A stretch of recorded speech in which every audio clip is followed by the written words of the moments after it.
Door. If so, this podcast is for you. Listen to powerful guests who have persevered through challenges so you can gain strength to build your championship life. The host of Professor of Perseverance podcast, Dr. James Purdue.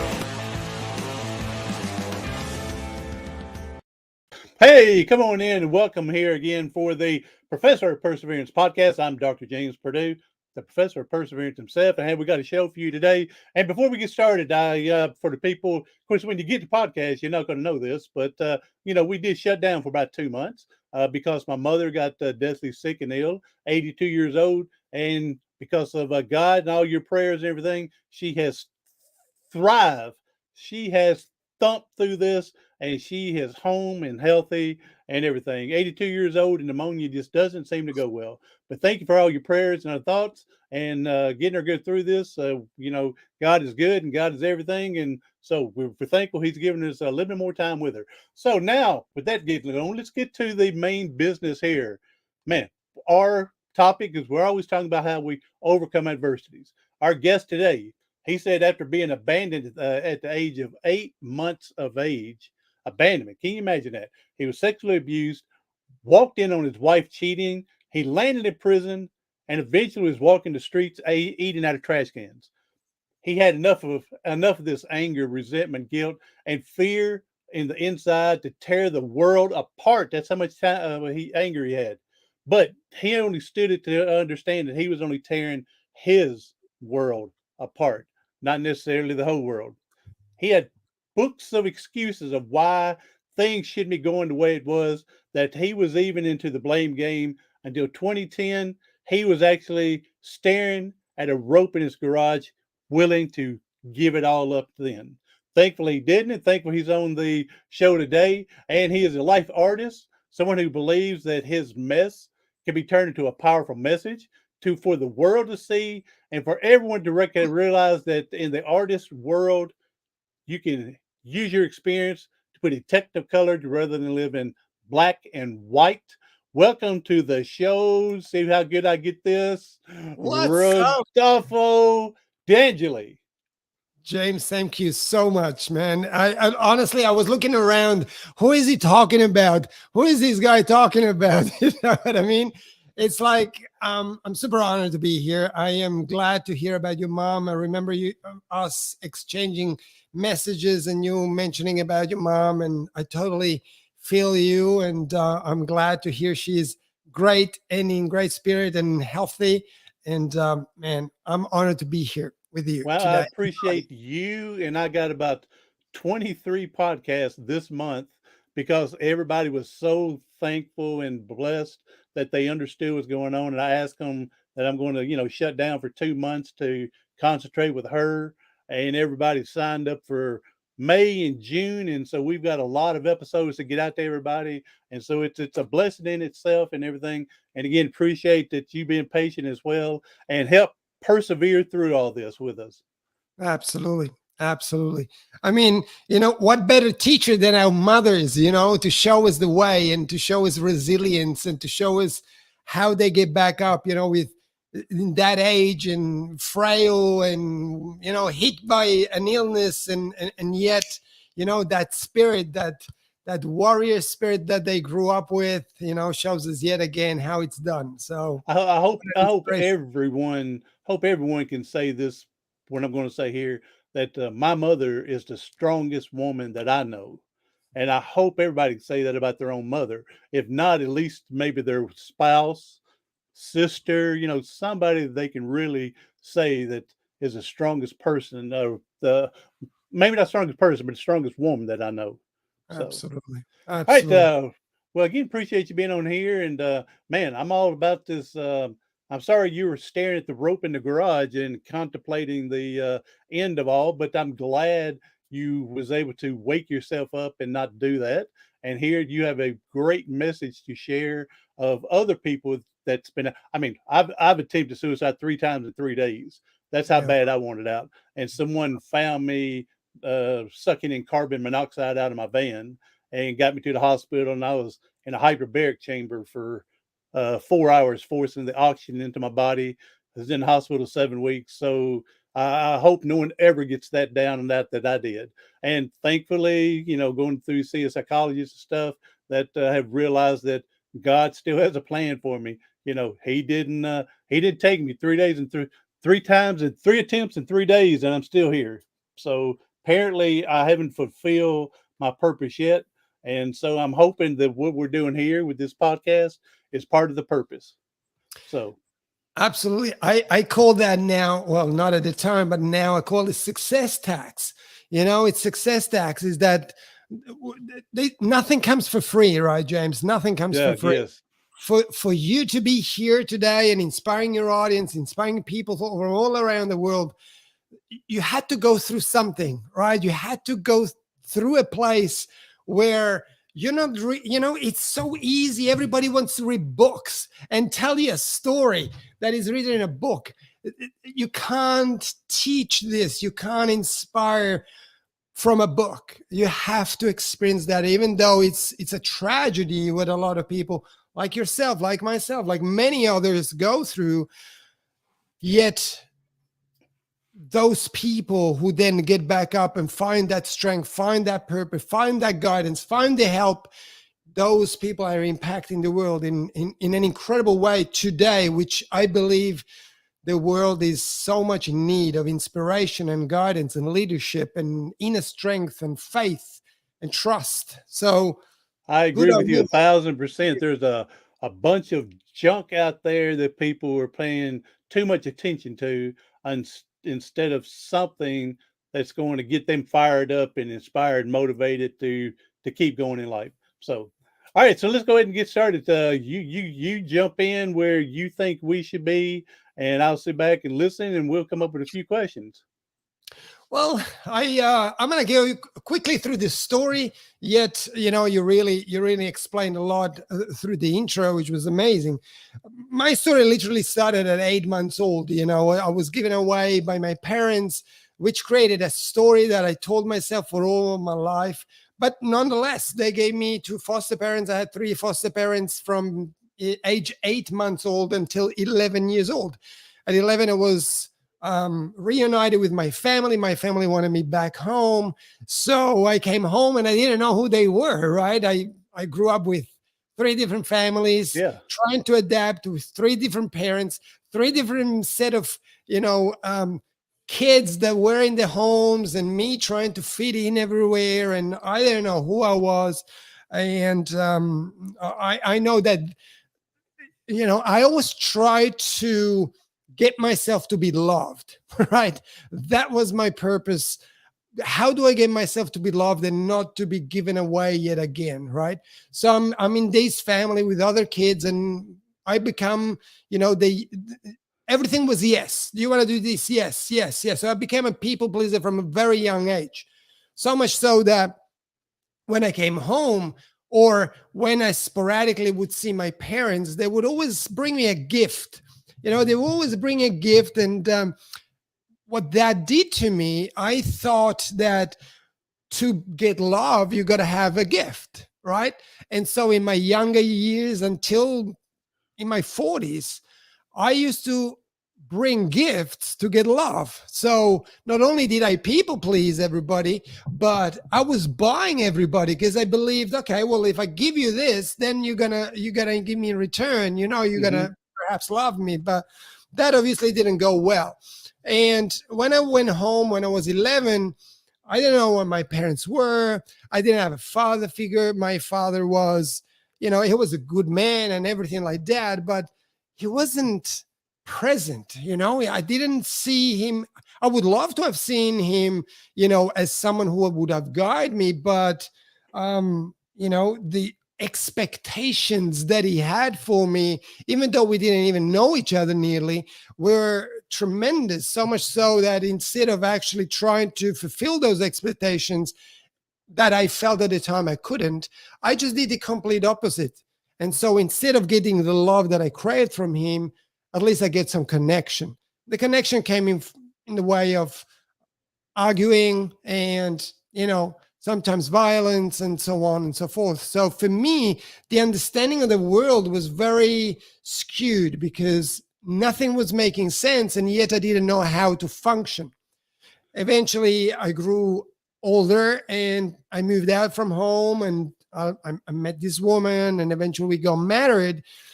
Yet I didn't know how to be a man. I didn't know how to be a husband. And so going through my repertoire of people that were around me, one of those being my father was very jealous and very possessive with my mother. And so guess what I became?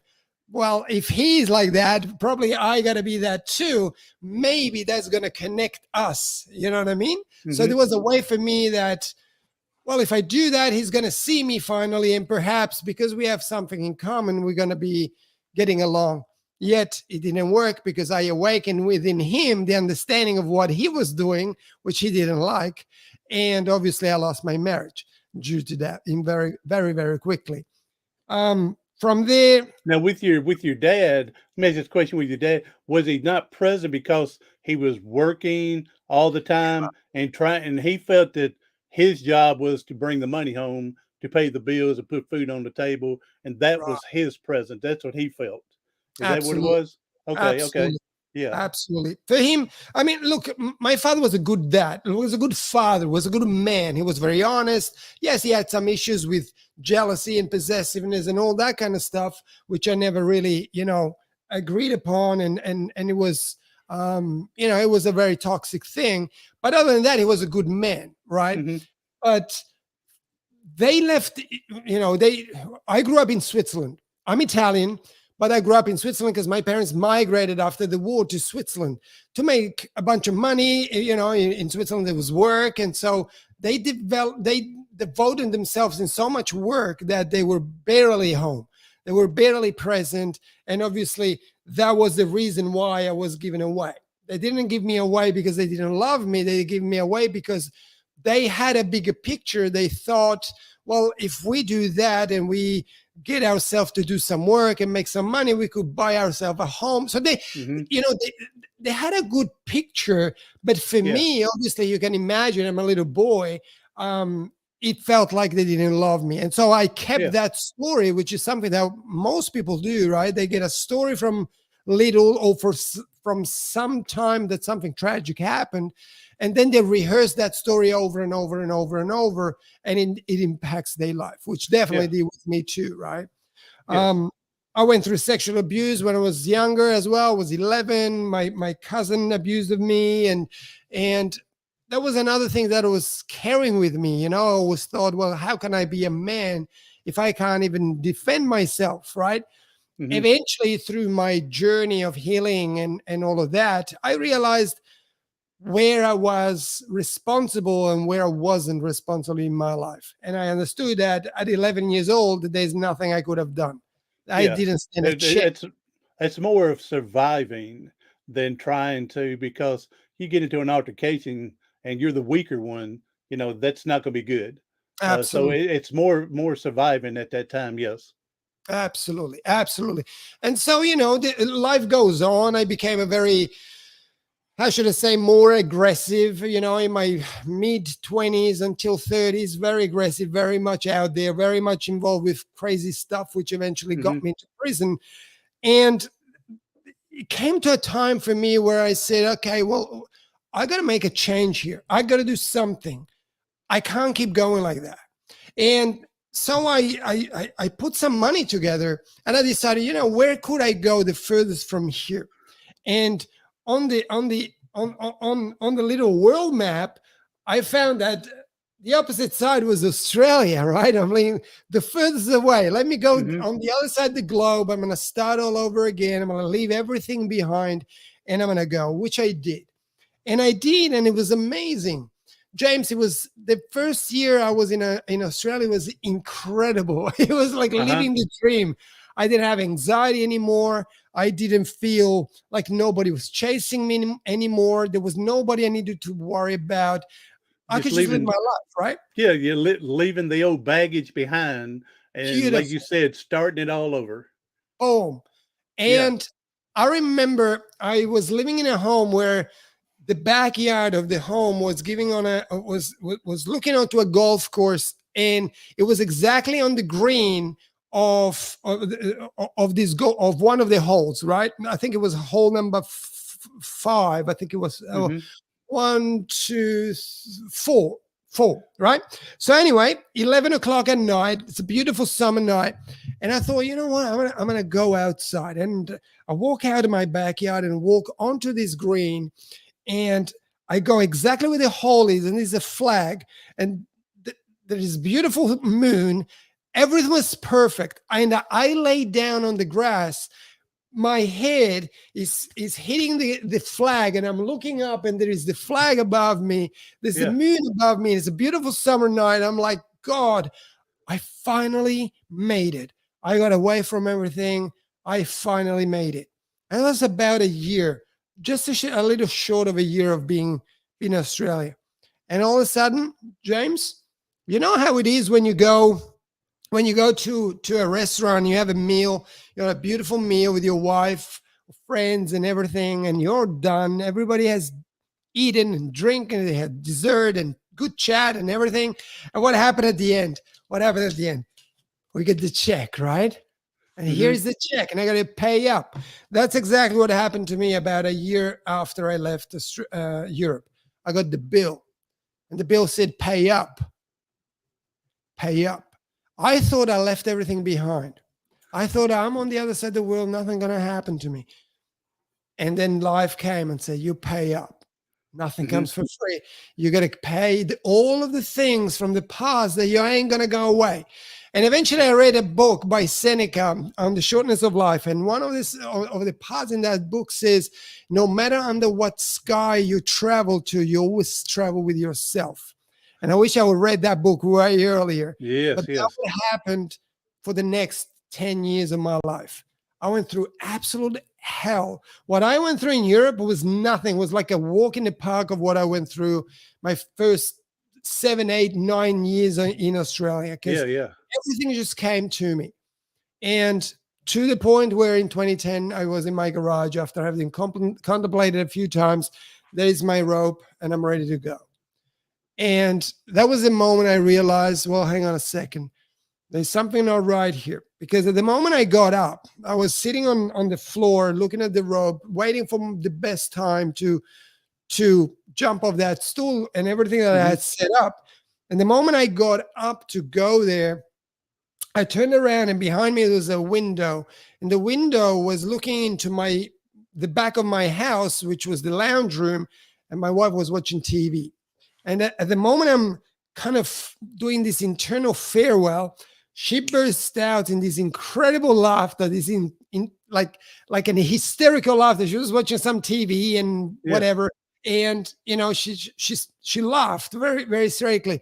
And there was a moment where something clicked within me. And there was a question that popped up, and said, there has to be more to life than misery. There has to be more to life than misery, because I am about to end my life. She's having the best time of her life. What's going on here? And that was, James, the time where everything started to, well, I guess I went on a journey, right? I had tried psychology, I had tried therapy, I had tried medication, and nothing worked for me. It was just nothing worked. So I went to look for a coach. And I went to an event, and eventually from there I got a coach, and this lady was amazing, absolutely incredible. And in a matter of, I don't know, short than a year, my business is thriving. I'm making 7 figures in my business. I got more money than I can spend. I'm feeling incredible. With my wife, we're good. We're traveling. We're doing things. Everything is great. Yet about a year and a half in, all of a sudden, something switched again, and my anxiety came up again. My this inner turmoil, as you know how that feels, it was just tearing everything away. It was tearing my business away, my relationship away. Everything was just collapsing again. And I remember going to my coach and said, Sarah, you have to help me. Something isn't right. I have money. I have everything. There's something that is not right. You got to help me with this. And so she's trying to help me do this, try that. And eventually I realized that the outer approach is only a Band-Aid. It's just a band-aid. It just does not get you to heal properly. It gets Mm-hmm. you to go for the next shiny object. It gets you to numb the feeling. It gets you to learn another freaking coping strategy and all that. And I was honestly sick with that. And at the end of the day, she couldn't do anything. And I said, well, I have to go. For me, it was clear. I needed to go and look for something different. It had to be different because I couldn't live my life the way it was. And so on an afternoon, I was going to work and I had panic attacks and all of that crap came back and it was terrible. And on my way to work, to a meeting I was going, I heard a podcast. And on that podcast, the gentleman was talking about a trip he made to the jungle in Peru, and he was talking about shamanism, and he was talking about, ancient practices and all of that. And, James, when you hear something, even though you might have never heard about it, and all of a sudden it's like, God, man, this is me. This is talking to me, right? And so that's when my journey really went deep into this more of a spiritual approach, but really getting to know who I really was. And so I traveled up and back and forth from Peru, going to the jungle, going and work with these shamans and learning so much about myself and diving into the pain and the causes and understanding everything. And that's when everything really came together. And my business thrived, but I was home. I was finally was home. I knew who I was. I knew what I was here to do. And the pain never came back. And it literally since now, I can say 6-7 years, it's been a bliss. It's been a bliss. And really what I understood on the journey, which is now what I do, is to heal, to get ourselves back. If we go through a challenge, if we go through anxiety, depression, if we are stuck in our life, if we are in the middle age like we are, right? I'm 53. So we get to a point in our life where we realize, hang on a second, it has to be more to life than what it is. And I realized today that there's two journeys we got to go on. The outer journey, which is going after our dreams, going after the things that we have put maybe away or aside because of whoever told us that we shouldn't have worried too much about it, or perhaps we just didn't have the courage or the strength to go after. That's one journey, the outer journey. But then there is an inner journey, the one that connects you with who you are. And all of a sudden, James, I've realized today that the outer journey is not there as usual to fill a void, but it's actually now expressing who you are as a human being. And I believe that being one of the most beautiful things in life. Well, and when we're broken on the inside, and you mentioned this earlier, we'll go after every shiny dime we can find to fix whatever's going on with us. But if we don't take that one little shiny dime and invest it to fix ourselves, we're never going to be comfortable, never going to be where we think we should be. We're always going to be going after the next thing to make us happy if we're not truly happy in our own self. Absolutely. I couldn't agree more. And what people do, they spin their wheels for the rest of their life. Mm-hmm. They just keep on going. And then you hear them, they exhausted and they are depressed and anxious and overwhelmed and breakdowns and burnouts and everything like that. When we go after something to hope that is going to give us the happiness, you're on the wrong path. You got to stop for a moment and really think, who am I? Who is on this journey? Who am I? What do I need to heal so I can go after whatever that is, but not because it will fill the void that I have inside or the pain or numb anything, but more rather it's there to express who you are and what you are standing for. So I believe that being a really, really crucial thing for people who are going through a challenge or going through mental health issues, anxiety, I'm talking depression, I'm talking, overwhelm, feeling stuck.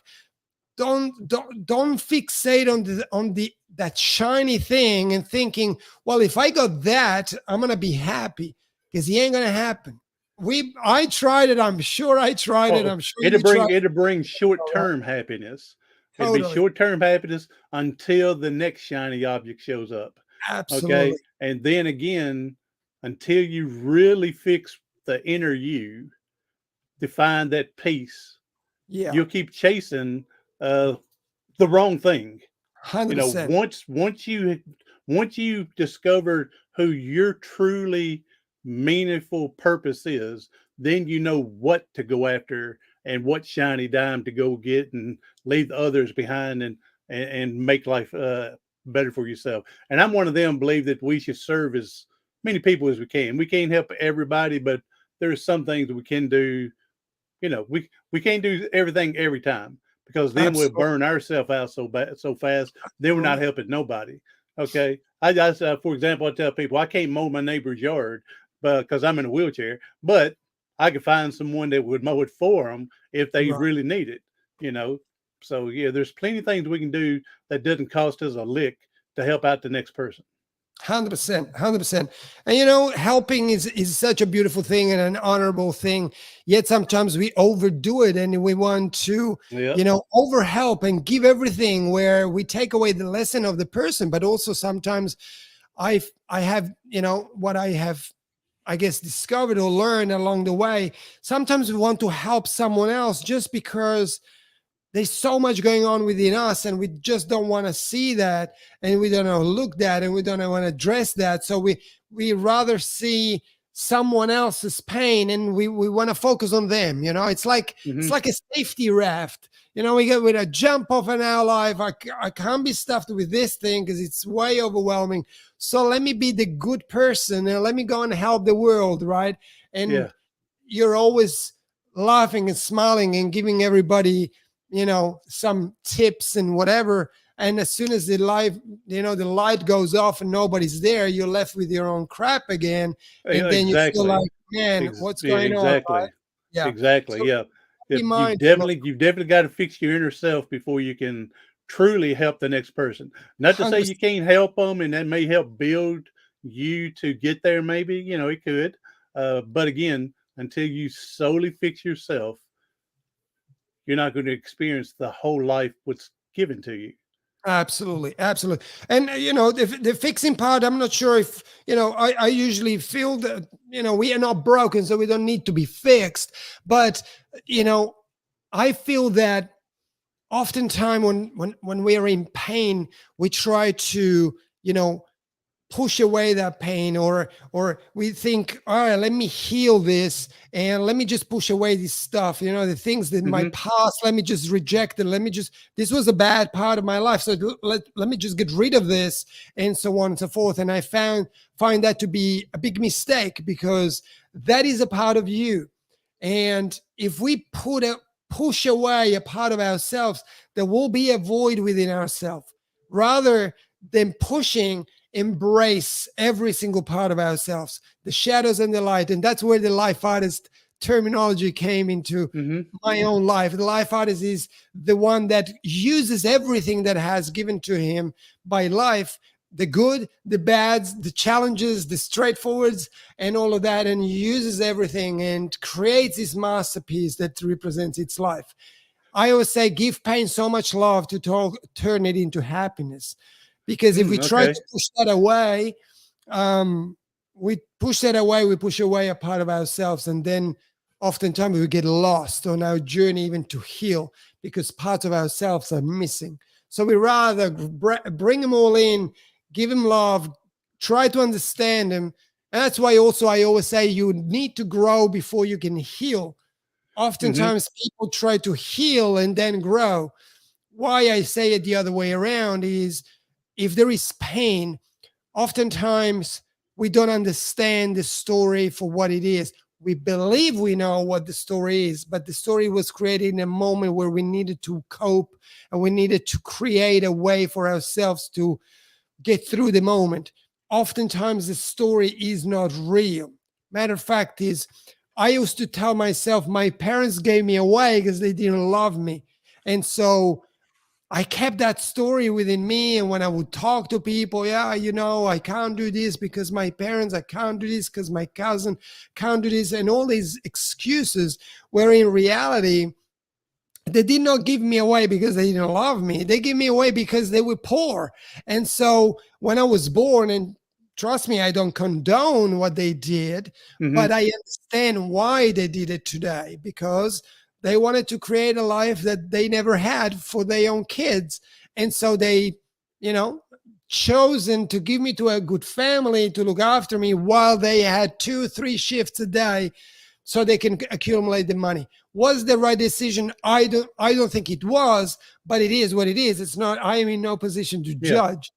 But if I now see the story for what it is, instead of judgment, now I have compassion. And that's a completely different shift, right? All of a sudden I can live with that, knowing that my father, my mother, we all were in pain at that time.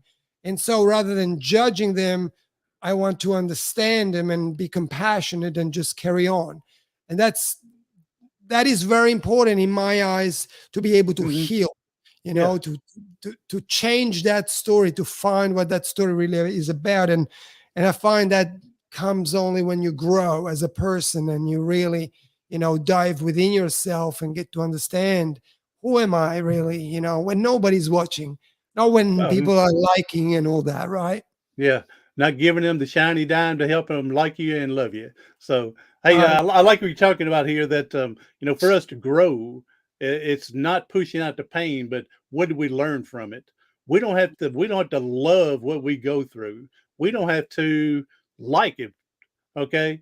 But we do Absolutely. have to accept what we've gone through and what we've learned from it.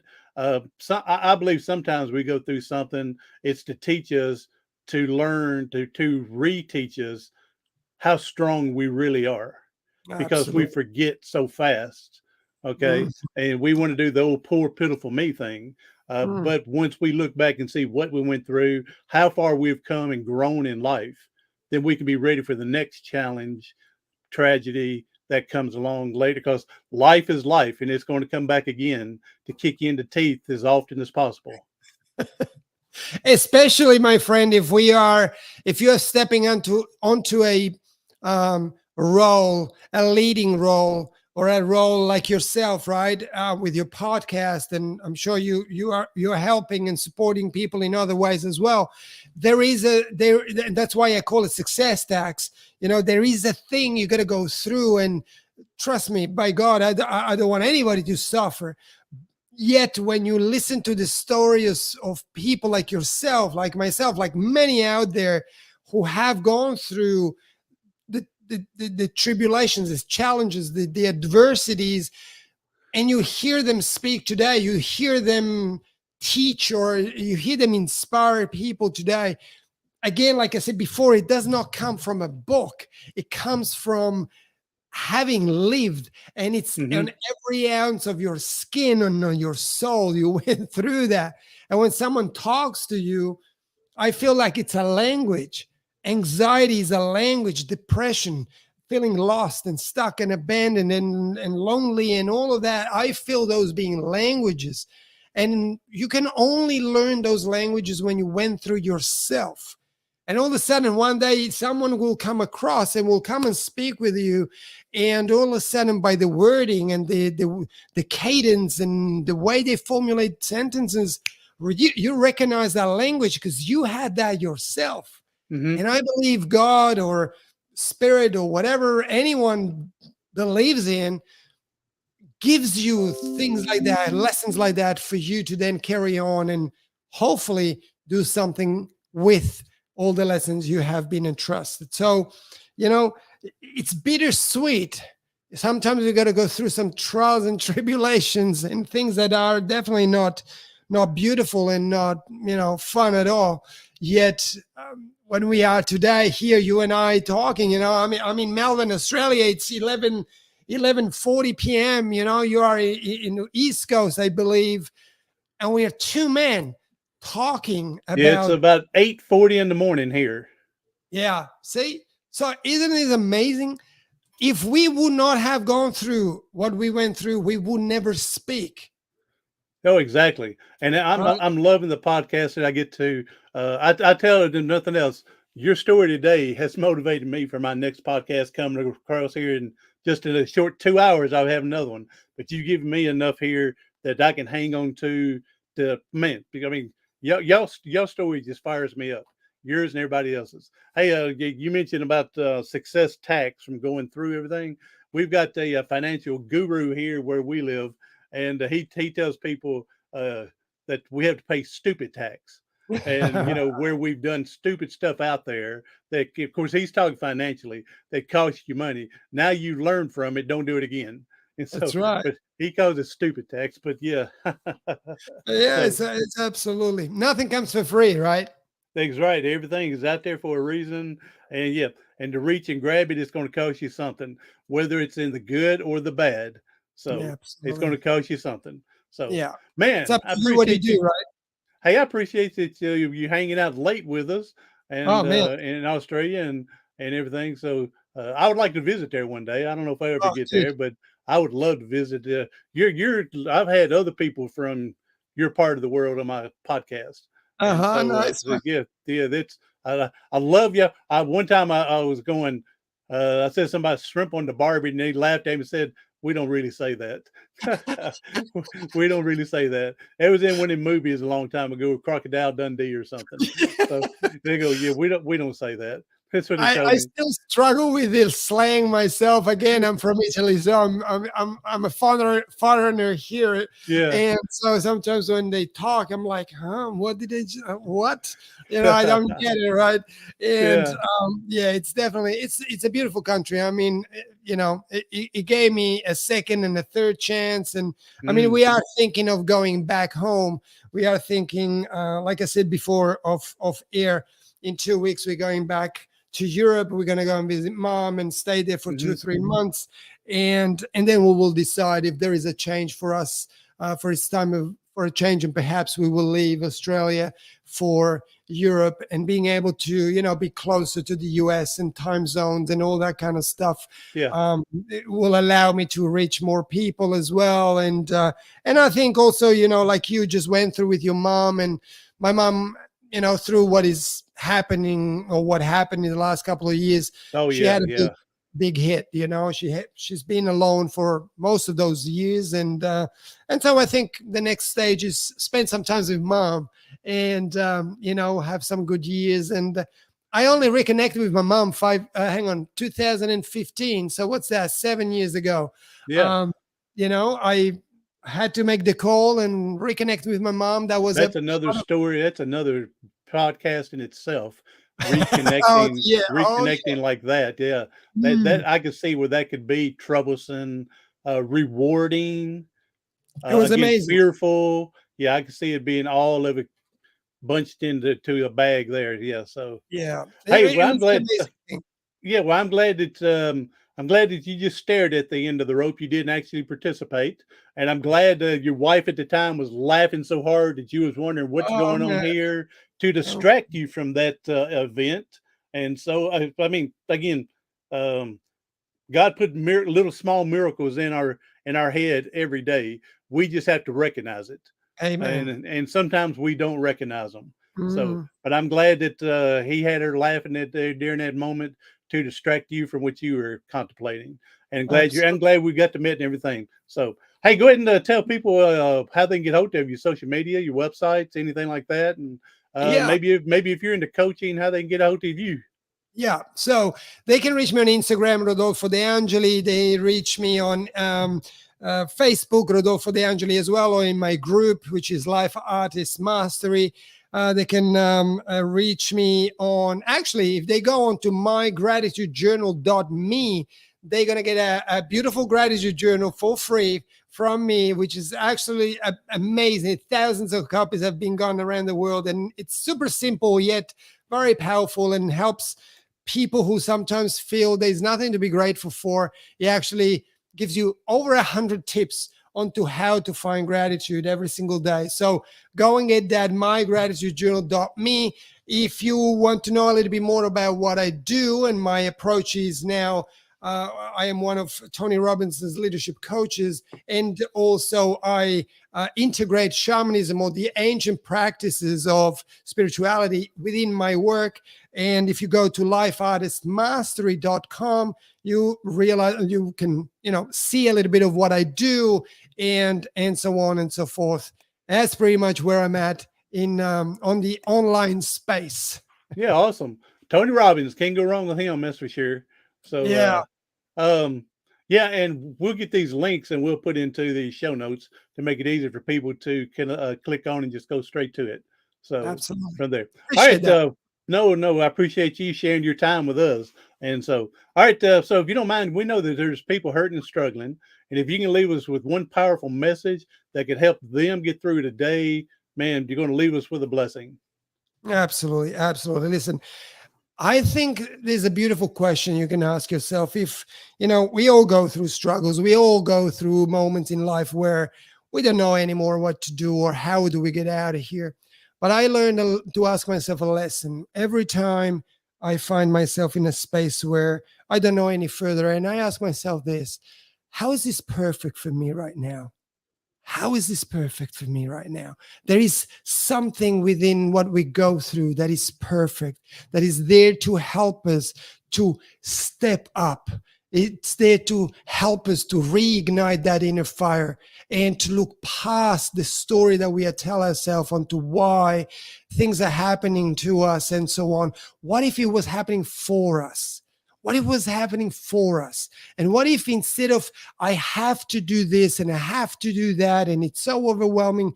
What if we change that with I get to do this? There's many people, there's 150,000 people a day that do not wake up. But you did. I did. James does. Right? And all of a sudden, the question, why is this perfect for me right now? Ask yourself that question. Don't be a victim, because you are not a victim. There's nothing wrong with you. You are not broken. You're not needing fixing. All you need is a better question. Why is this perfect? What can I do? What is really that I want? Rather than focusing on all the things you don't want. I don't want to be anxious. I want to be this. I want to be that. Focus on the things that you really want. What are those? Grab a old pen and paper and write those down. What is it really that I want in my life? And why is this perfect? How is what is going on now going to ignite my inner fire and get me to go after what it is that I want in my life for myself, for my loved ones, and inspiring all the people that then eventually come onto your path? The only way you can do that is by stepping up. So instead of a victim, become a victor, because that was you born to be, a victor. And so, why is this perfect for you right now? I think this is the question I want to leave you with today. It has helped me, my clients, my wife, when she was diagnosed with cancer, many, many, many times. Why is this perfect? What can I do out of this? Amen. And then the one thing that I want to know why this is perfect for me, that I want to grow up and be like you, man. So you have lit a fire under me today and everything. So I appreciate you coming on, and we're going to help other people in the future. You know, they say this stuff is once it's on the internet, it's there forever. So who knows what it'll be called in 100 years from now? Going to think that we thank us for getting together and doing this. And so I appreciate you being here. Everyone else, hey, you know someone is hurting. You know someone is chasing a shiny object, and there's nothing wrong with that. But if it's not fulfilling and not fixing what's inside, making them better and growing and learning from everything, then pass this message on to them. Pass this podcast on so they can learn this journey as well. Hey, I'm Dr. James Purdue, the professor of perseverance. Do something today, tomorrow, something next week that's going to help you persevere past your paralysis.